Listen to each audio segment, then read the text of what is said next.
Hey friends, it's Becky. I'm the Working Writer Mom, and this is a channel dedicated to your career, your creativity, and your kids. And today I want to talk about the query trenches. I was inspired to talk about the query trenches because Lindsay Puckett has done a video recently on her querying process, and Alexa Dunn did a video a couple weeks ago about querying and whether or not it's the right time to query. And I just want to check in with you guys and tell you a little bit about my process. This is the third book I have queried, and I've learned a lot in the process. I queried my first book way back in 2016, and then I queried a second book in 2018, and now it's 2020 and I'm querying my third book. I am querying in a very different genre than I queried before, so my master list of agents is a little bit different for this one since it's not a fantasy, it's a YA contemporary with a female-female romance. This is the new normal. For those of you who've been around, this is the new normal. I am querying it, and I've had a sort of mixed bag. I've had very quick responses from some agents, and a lot of agents I'm still waiting on. The pandemic definitely has changed the whole trajectory. In fact, it actually made me want to query a little bit more quickly because it is a very warm, comfortable, fun contemporary. It's not an issues book. It's a fun romp. It's not quite a rom-com, but it's in that field.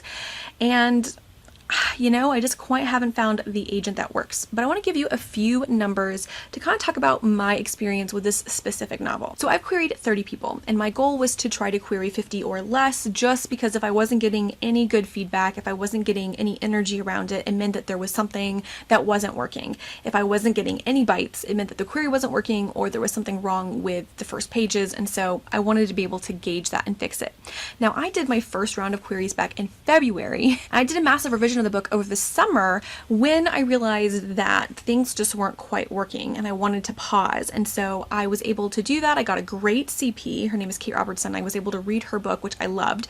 So she is already doing R&Rs for the book that I read. She's doing really well. I'm really good with CPs. Can I just tell you that 5 of my CPs have agents and 3 of them have published books. I'm really good with other people. Apparently I'm not that great for myself, but that's a side note.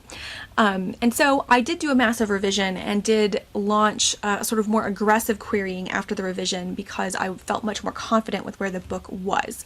I've had a lot of reasons for rejections. I've got a lot of form letters, but one of them was that my book was too short, even though it's a contemporary, which has a little bit more leeway. It's not a fantasy, which are expected to be longer. It was meant to be a beach read, but that was just funny to me that they put that it was too short in a very clear form letter. That being said, 30 agents. Of the 30 agents, I have had 21 rejections. So I'm still waiting on 9 agents, and there are a couple that I suspect will never get back to me and they're just no's, but they haven't reached the 3 or 4 month window yet. So 21 rejections. 2 of those did start out with 1 full request and 1 partial request. The full request took 3 or 4 months to get back to me and said no. And frankly, I'm kind of glad. I think I've dodged a bullet there. This was a younger agent and they didn't really understand the plot lines. They said they had too much going on. And I think they just sort of missed the point of the book, and so they weren't the right agent for me. So that was something that, although I was, all rejections are kind of a bummer, I wasn't that sad about. But I had a dream agent request a partial a few weeks ago, and this is an agent I have queried in every round of querying. This is an agent I really respect. This is an agent who's not super involved on social media, but they are very strong. They are younger, but they have good sales numbers. They're a very good agency, and they requested a partial, and they got back to me very quickly. I sent them a query, and within a week they wanted a partial, and within a week they sent a rejection. And I asked why and what I could improve, and they basically said, there's nothing to improve. This is a good book. It's just not the right book for me. And that is the worst feedback because there's nothing I can do to work on it. If it's just not landing right, you're not telling me why it's not landing right. It's just down to personal preference. So that was kind of a gut punch and is one that has really made me pause and kind of reevaluate whether or not I want to launch another round of queries. Now, I keep a whole Google spreadsheet on my computer. I'm not going to show it to you because it will show you who I've queried and who's rejected me, and I'm not ready to go there, but I do keep a Google spreadsheet of all the different rounds of when I've queried people. I tend to query in 5 to 6 agent batches, just again to test the waters and see what kind of feedback I'm getting. And I have notes on what I need to query for them, what they specialize in, and I also have notes on what their sales are. I'm not afraid of querying brand new agents, like young agents in the field, because I think that they can be hungry and they can be excited, but I do want to make sure I'm not querying a schmagent. I'm very well aware of that. I've watched a lot of Alexa Dunn's videos and I know that they're out there, and I've known people who've had bad agents. And so I do keep all of those things, kind of tabs on those. I have a Publisher Weekly account that I probably will suspend for a few months, but I have had one for this querying process. And I find it really helpful. Querying is hard. Being rejected is really hard, particularly when, for me, the first rejection, the first, full request rejection was really an agent who just did not get the story project at all. And then the second one was just an agent who liked it but didn't love it, and there was not a specific thing I could work on to improve it. So I'm taking a break. I think I'm going to apply for Pitch Wars. I think this is the strongest manuscript that I've written by the time Pitch Wars has come around. And so I'm hopeful that this year I will land a mentor, and that the process of revising this project while making the project better will also teach me more about writing and the next steps I need. I feel like I'm hitting a bit of a wall at what I can teach myself, and so the next step is to find a mentor or a program, which is exceptionally hard right now because I have 4 kids. I'm trying to work a full-time job with all of my children at home, and I'm trying to build up the YouTube channel, launch a blog, do all of that stuff, and it's just a lot. But I do thrive with a little bit of chaos, so maybe I'm just doing it to myself. Querying is one of those weird things where you do feel a sort of camaraderie with your friends who are querying, but it can become really challenging when you start seeing all of your friends succeed. So I talked about how I have had 5 CPs who've gone on to get agents, and 3 or 4 of them go on to have book deals. And this is something I am so excited about. I have friends who are launching really big books. I've had someone that I CP'd with, and although we're not still friends because she had a career that launched very quickly, she's just released her 3rd book. Like, that's really impressive, and it's really exciting for me.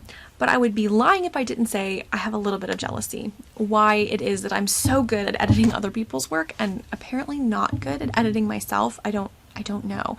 I don't know if I just write niche stuff. Like, the book that I've written, The New Normal, is one that deals with, someone who has an invisible chronic illness, who has Crohn's disease. It's a gay love story. It's 2 women falling in love. It's got elements of ghost hunting, but that's not the point of the plot. It's definitely sort of the B story.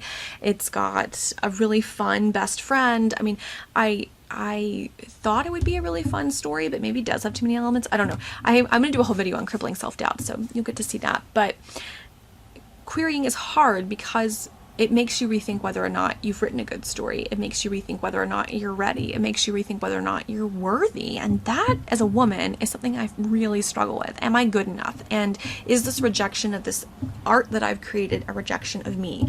And intellectually, I can tell you that that's not true. But emotionally, it's really, really hard to separate the rejection of this thing you've created from a rejection of yourself.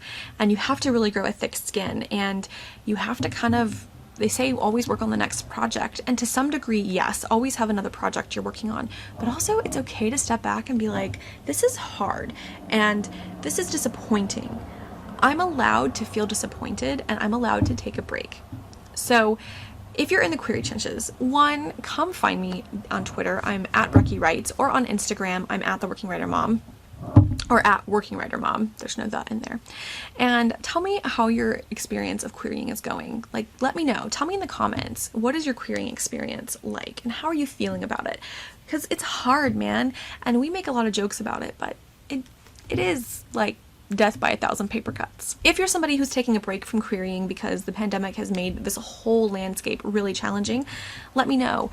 One of the things that I am trying to decide is whether to strategically keep querying in the event that I don't get into Pitch Wars, do another revision, write another project, because I know that they're going to be hungry for books for 2023. They have made almost no announcements of book purchases for 2023, and so since that's the case, I know they're going to be wanting those books, and I know that there's been a lot of energy around sort of lighter, more heartwarming books rather than sort of the dark turn that a lot of YA had gone towards previous to the world being literally on fire. So I'm hopeful that this will land, that there's going to be a market specifically for a warm-hearted, quirky, gay contemporary.